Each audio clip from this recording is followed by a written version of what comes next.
Venha conosco à descoberta de Portugal. Clique em gosto, subscreva e deixe o seu comentário. O seu apoio e opinião são muito importantes para nós. Obrigado.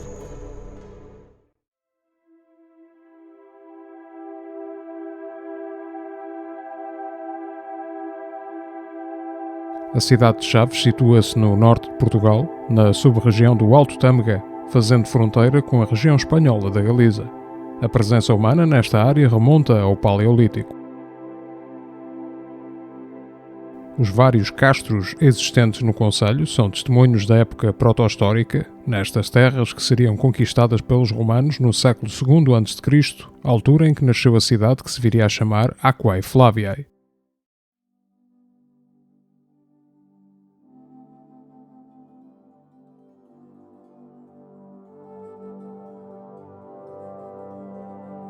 Um dos mais importantes monumentos da época romana em Chaves é a Ponte de Trajano, que fazia parte do eixo viário 17 do itinerário antonino, que ligava Brácara Augusta, atual Braga, a Astúrica, atual Astorga, em Espanha. O seu tabuleiro, que atravessa o rio Tâmega, tem 140 metros de extensão e é sustentado por 16 a 18 arcos de volta perfeita, dos quais 12 estão visíveis. A arcaria suportada por pilares com talhamares. No centro da ponte, em ambos os lados, erguem-se dois marcos-colunas contendo inscrições epigráficas comemorativas. Estas colunas estavam originalmente na margem direita da ponte, sendo que as que vemos atualmente são réplicas. No marco situado a jusante indica-se que a ponte foi construída no ano 104 d.C., constando a seguinte inscrição: sendo o imperador César Nerva Trajano Augusto Germânico, cônsul pela quinta vez, pai da pátria, os aquiflavienses levantaram à sua custa esta ponte de pedra. O marco do lado montante constitui uma cópia do chamado Padrão dos Povos, cujo original, encontrado em 1980 no leito do rio Tâmega, se encontra exposto no Museu da Região Flaviense. A inscrição remonta ao ano 79 d.C. e constitui uma dedicatória de 10 povos da região aos imperadores Tito e Vespasiano, ao legado Propretor de Augusto, ao legado e ao procurador do Augusto e à 7ª Legião Gemina Félix. A Ponte de Trajano foi classificada como Monumento Nacional em 1910. Do lado sul da ponte fica a antiga freguesia da Madalena, onde se destaca a imponente igreja de São João de Deus. Edificada no início do século XVIII, em estilo barroco e segundo projeto do engenheiro militar Tomé de Távora e Abreu, ostenta as armas do rei Dom João V no cimo da sua fachada.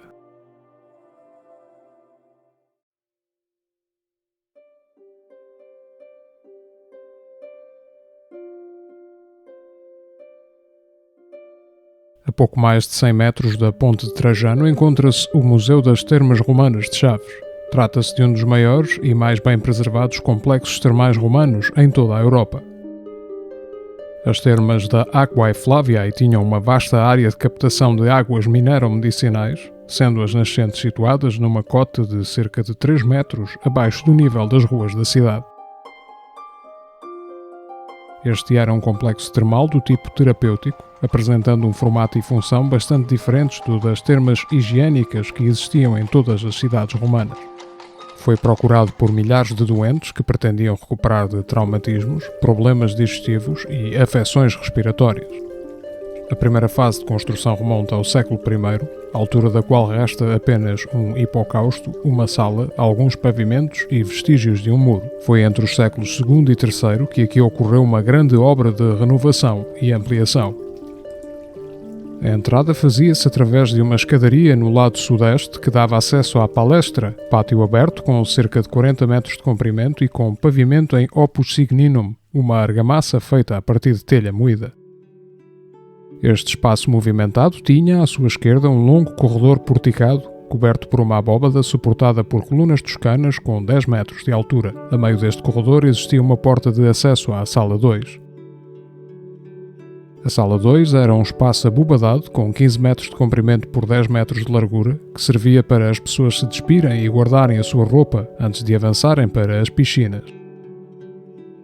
Esta sala dava acesso à piscina A, com 13,22 metros de comprimento, 7,98 metros de largura e uma profundidade de 1,63 metros. Era coberta por uma abóbada de canhão com mais de 10 metros de altura. O acesso à piscina era feito através de 6 degraus do lado norte.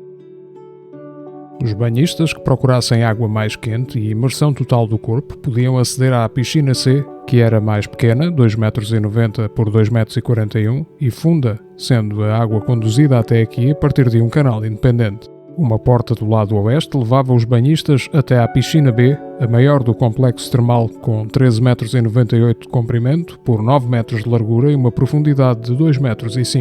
Era completamente rodeada por uma escadaria com 6 degraus. No seu fundo foram dispostos 40 blocos de granito que eram utilizados para suportar um estrado de madeira que reduzia a profundidade da piscina para 1,60 m, impedindo os banhistas de queimarem os pés. À volta da piscina B existiam outras 4 piscinas laterais, mais pequenas e para uso reservado, assim como uma piscina semicircular que seria utilizada para banhos por aspersão, através da utilização de um balde. Outra estrutura importante deste complexo era o Castellum Aquae, reservatório que distribuía a água pelas piscinas A e C, filtrando-a através de uma camada de areia no fundo. Este sistema de filtragem ainda hoje funciona. A água era conduzida através de cloacas, condutas em pedra e tijolo que permitiam abastecer as piscinas, mas também escoá-las para posterior limpeza e manutenção. No exterior do edifício termal situava-se o Ninfeu, uma nascente de água termal em redor da qual foi edificado um poço e um templo, local de culto consagrado às ninfas, divindades romanas da água. Nos finais do século IV ocorreu um violento sismo que fez colapsar as abóbadas das termas. No século V foram desobstruídas e isoladas as piscinas B e C, mas o complexo acabaria por ser abandonado no século IX. A derrocada que se seguiu ao terremoto levou a que ficassem preservados vários objetos que foram recolhidos pelos arqueólogos. Alguns estão expostos no Museu das Termas Romanas, incluindo altares votivos, esculturas em pedra e telhas. O achado mais destacado foi um pirgo, sendo conhecidos apenas mais 2 objetos deste tipo em todo o mundo. Trata-se de uma pequena torre em bronze, finamente trabalhada numa técnica de perfuração do metal chamada opus interracile, que servia para lançar dados e evitar que se fizesse batota. As termas também eram local de convívio e de jogo, tendo aqui sido encontrados dados, peças de jogo em madeira e osso e tabuleiros gravados nos degraus da piscina B. As termas romanas de Chaves estão classificadas como Monumento Nacional desde 2012.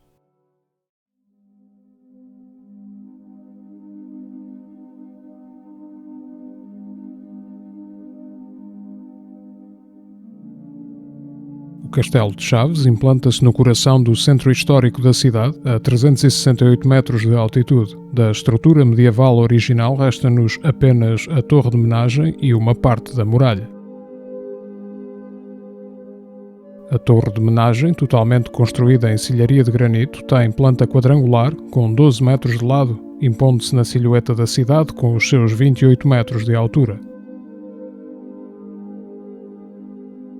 Nas suas paredes abrem-se algumas seteiras e, no lado oeste, varandas de madeira. É coroada por merlões e ameias, sendo os pequenos balcões semicirculares nos vértices suportados por matacães. O acesso ao interior da torre faz-se ao nível do primeiro piso, através de uma escada de pedra em ângulo que conduz a uma porta em arco de volta perfeita, encimada por um brasão real com 19 castelos. A barbacã que rodeia a torre é percorrida por adarve e possui na fachada sudoeste uma porta em arco pleno, defendida por um balcão saliente com matacães.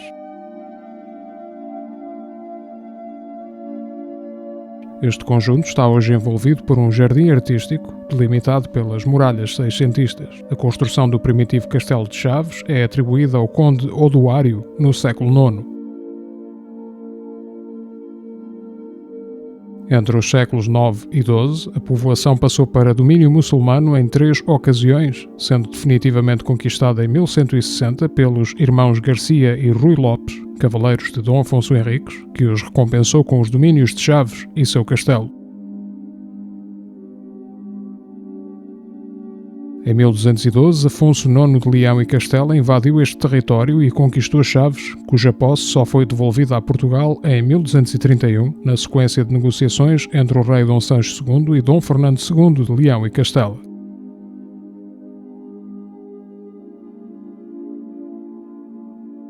Em 1253, Chaves foi palco do casamento do rei Dom Afonso III com Dona Beatriz de Castela. Este mesmo monarca outorgou o primeiro foral à vila em 15 de maio de 1258, datando dessa altura a reconstrução do castelo.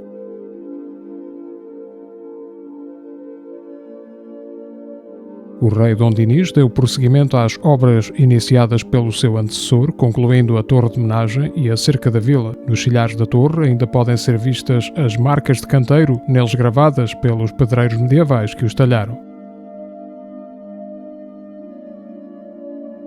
Na sequência da crise de sucessão de 1383-1385, Chaves foi doada pelo rei Dom João I ao condestável Nuno Álvares Pereira, que alegou como dote à sua filha Dona Beatriz pelo casamento com Dom Afonso, primeiro duque de Bragança. Em 1514, o rei Dom Manuel I outorgou foral novo a Chaves. No âmbito da Guerra da Restauração, foram erguidas muralhas abaluartadas em redor da vila, tendo também sido construídos 2 fortes que exploraremos mais adiante.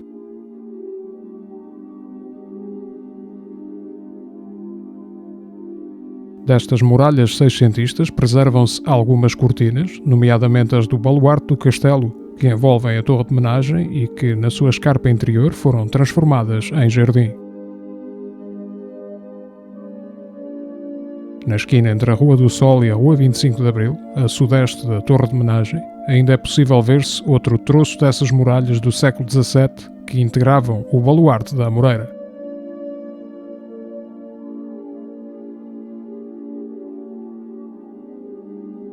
Um pouco acima deste local, na Rua do Postigo das Manas, também são visíveis os vestígios de outro troço de muralhas, sobre as quais foram, entretanto, construídas algumas casas. A noroeste da torre de homenagem, na Rua Maria Rita, persiste outra parte de uma cortina de muralhas, posteriormente aproveitada como alicerce para a edificação de casas particulares.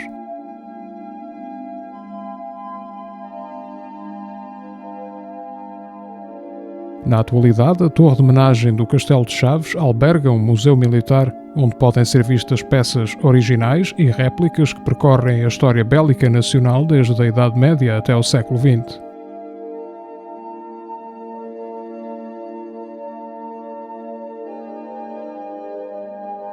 Internamente, a torre está dividida em 4 pisos. O resto do chão contém uma cisterna e os 3 pisos superiores apresentam tetos em abóbada de berço, sendo ainda visíveis janelas com conversadeiras, assim como chaminés de fogões de sala.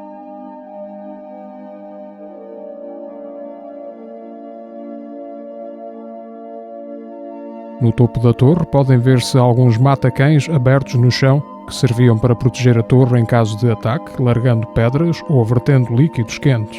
É também um local com uma vista privilegiada sobre a cidade.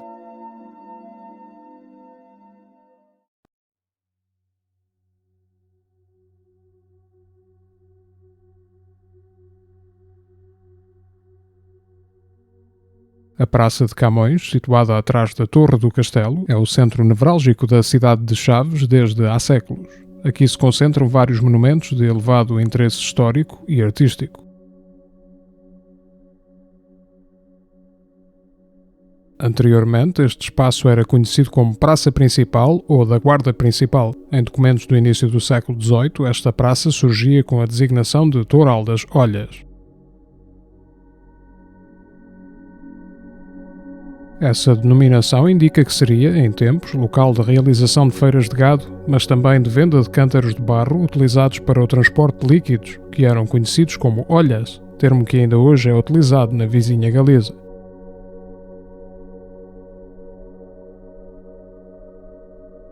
Do lado noroeste da praça sobressai o edifício da Câmara Municipal de Chaves, edificado no século XIX como o solar do Morgado de Vilar de Perdizes. Em 1861, ainda inacabado, foi adquirido pelo município para ser usado como sua sede.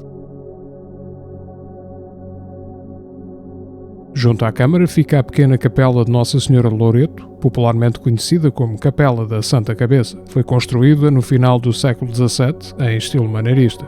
A tradição indica que aqui estão depositadas as relíquias de São Bonifácio Mártir.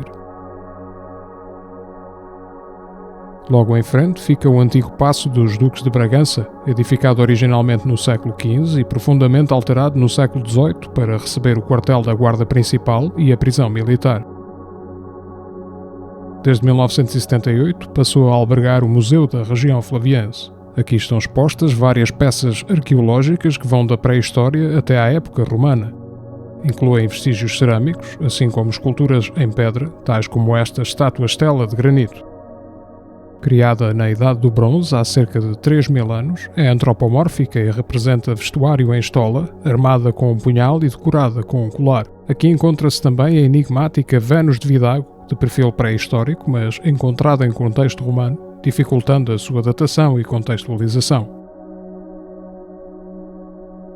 Os vestígios da Aquae Flaviae romana encontrados ao longo das décadas são múltiplos e incluem peças importantes como o Padrão dos Povos, cuja réplica vimos anteriormente na Ponte Trajano.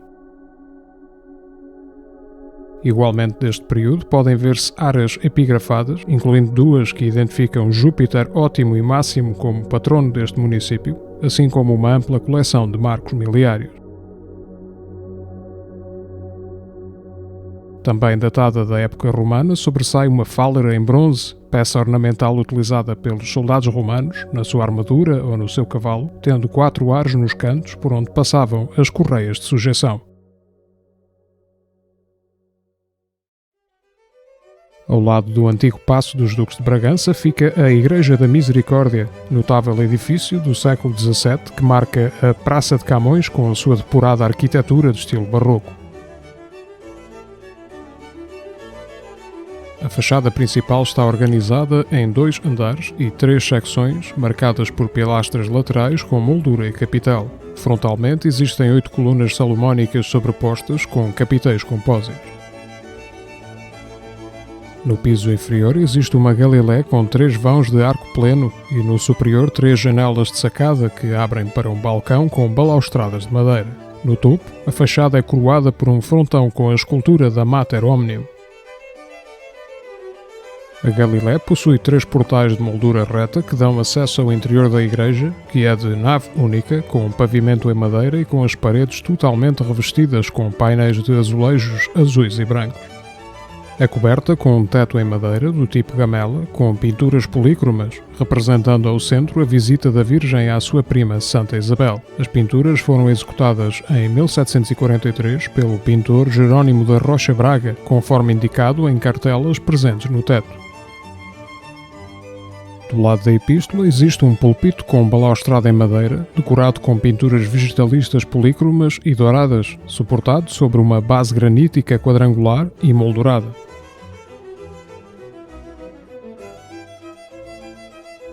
O retábulo mora em talha dourada e polícroma, surgindo decorado com querubins, cachos, folhagem e volutas. Apresenta uma planta côncava dividida em 3 eixos verticais. Ao centro tem uma ampla tribuna ladeada por colunas torças, albergando um trono sob cobertura em caixotões. O sacrário é coroado por uma imagem de Cristo crucificado. Nos eixos laterais existem 2 nichos, tendo da direita uma imagem da Senhora das Lágrimas.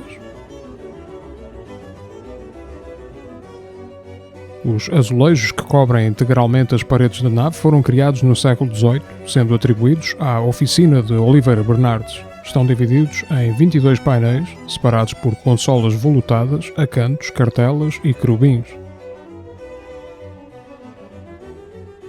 Representam episódios do Antigo Testamento, tais como as bodas de Canaã e o incêndio de Sodoma, e do Novo Testamento, como a ressurreição de Lázaro, a prisão de Jesus e o Calvário.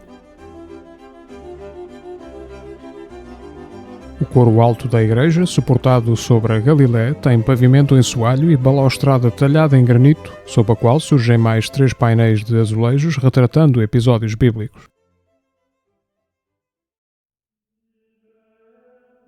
No extremo sudeste da Praça de Camões fica a Igreja de Santa Maria Maior, matriz de Chaves, um importante templo de fundação medieval que foi alterado ao longo dos séculos em diferentes estilos arquitetónicos. A fachada principal apresenta um portal maneirista em arco pleno, ladeado por pilastras que suportam um frontão triangular encimado por um óculo. Do lado esquerdo implanta-se a torre cineira. A torre está dividida em 3 registros, sendo o primeiro rasgado por um arco de volta perfeita sobre pilastras toscanas, dentro do qual se abre um portal em estilo românico. Esse portal apresenta um tímpano liso e é composto por 4 arquivoltas de volta inteira, decoradas com motivos geométricos, meias esferas e vegetalistas, folhas e flores.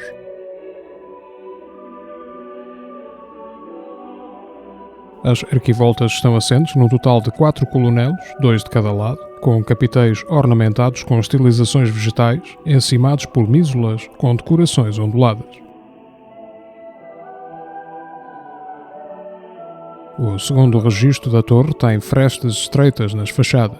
O terceiro apresenta 5 modilhões com figuras antropomórficas, tendo 2 sineiras em arco de volta perfeita em cada face.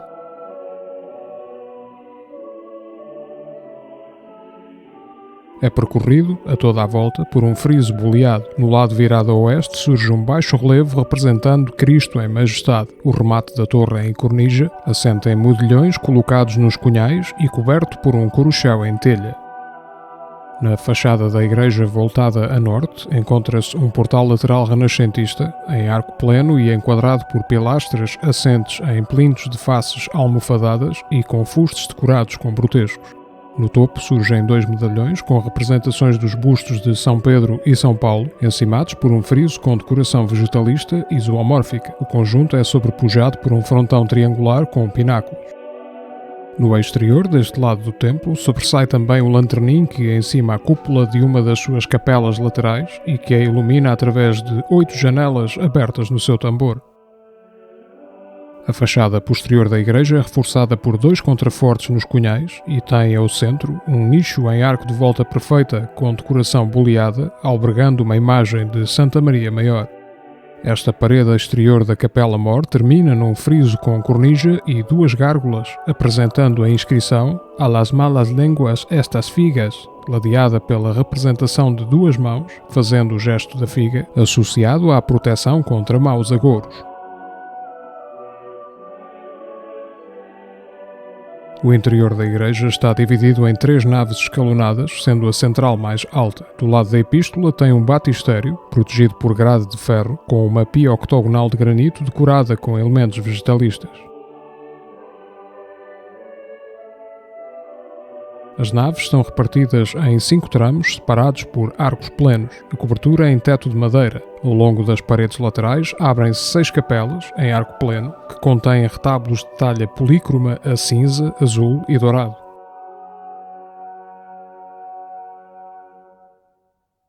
O arco triunfal é quebrado, sendo encimado por um painel de azulejos historiados, barrocos, azuis e brancos, que remontam ao século XVIII, representando a Assunção de Nossa Senhora.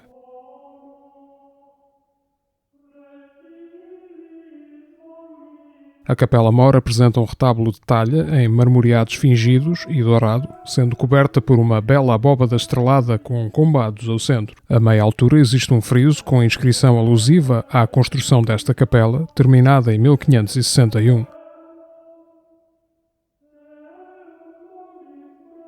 Na nave do lado do Evangelho fica a Capela do Santíssimo, cuja entrada, em arco de volta perfeita, é ladeada por painéis de azulejos oitocentistas, representando as virtudes da justiça e da fé.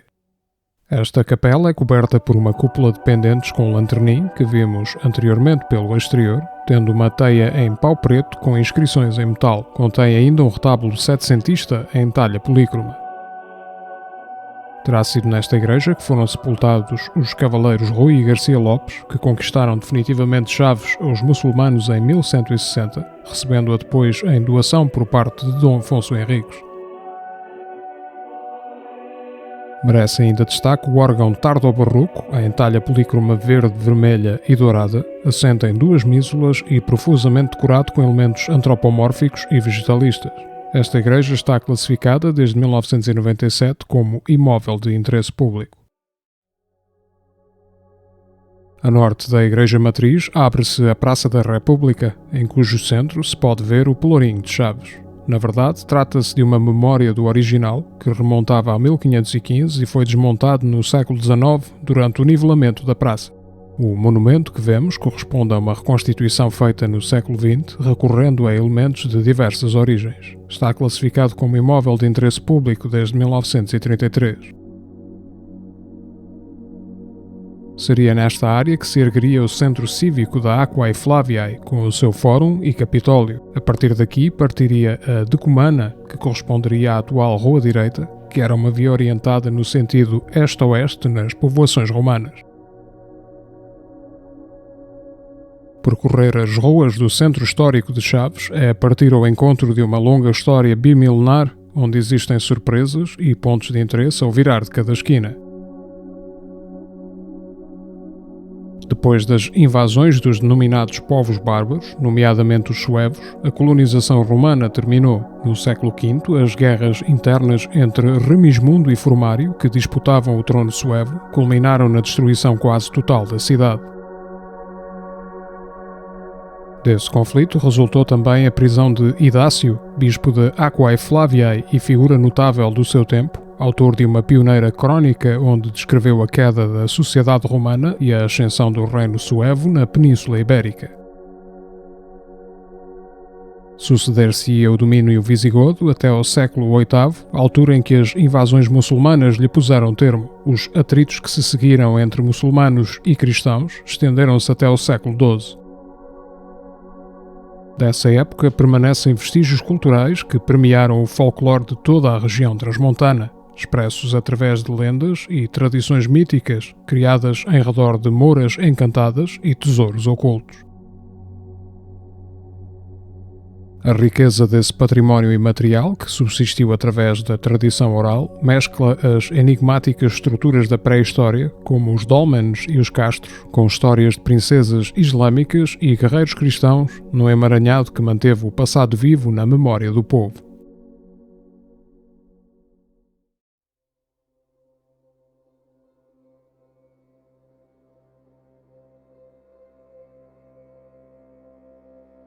O Forte de São Francisco situa-se na freguesia de Santa Maria Maior, do lado norte de Chaves. Junto dele fica a Capela de Nossa Senhora da Lapa, edificada no século XVIII, que apresenta uma impactante fachada em estilo rococó.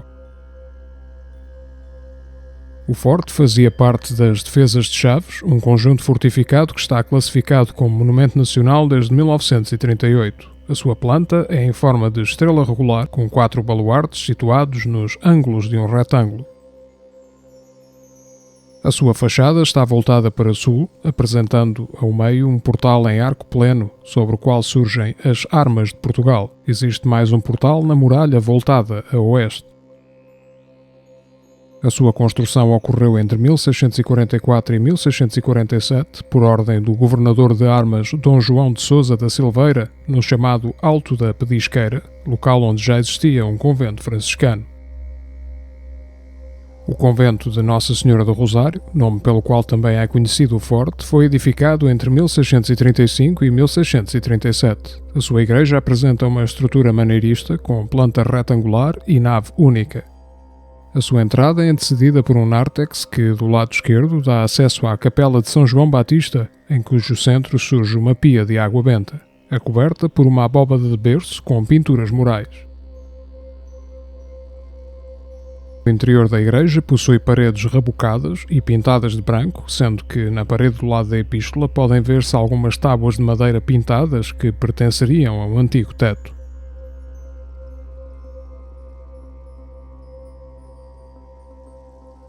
O arco triunfal é de volta perfeita sobre pilastras toscanas, sendo encimado por uma sanefa em talha dourada. É ladeado por 2 retábulos colaterais em talha polícroma e dourada, colocados em ângulo.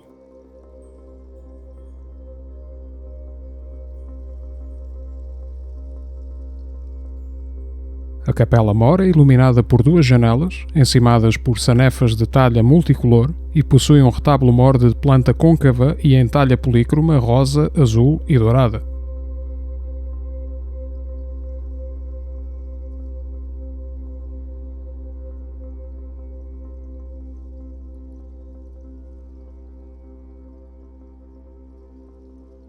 O Forte de São Neutel implanta-se no topo de uma colina do lado norte de Chaves, complementando a defesa da cidade juntamente com o castelo e o Forte de São Francisco.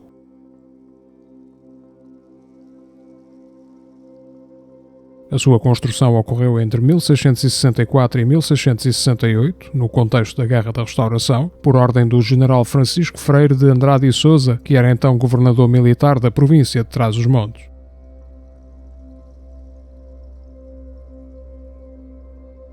Apresenta uma planta estrelada regular, contemplando 4 baluartes poligonais dispostos regularmente nos vértices de cortinas retas, formando um quadrado circundado por fosso e muralha. A fachada principal fica voltada a sul, possuindo ao centro um portal sobrelevado, enquadrado por possantes pilares que amparam a estrutura de sustentação da ponte levadiça. O portal, em arco de volta perfeita, é encimado pelas Armas de Portugal, que são ladeadas por 2 cartelas contendo uma inscrição relativa à construção desta fortificação. O Forte de São Neutel, que se encontra atualmente encerrado ao público, faz parte do conjunto de fortificações de Chaves, que foi classificado como Monumento Nacional em 1938. Muito obrigado por ter vindo connosco à descoberta de Portugal. Se gostou do vídeo, por favor clique em gosto e subscreva o canal para acompanhar as nossas novidades.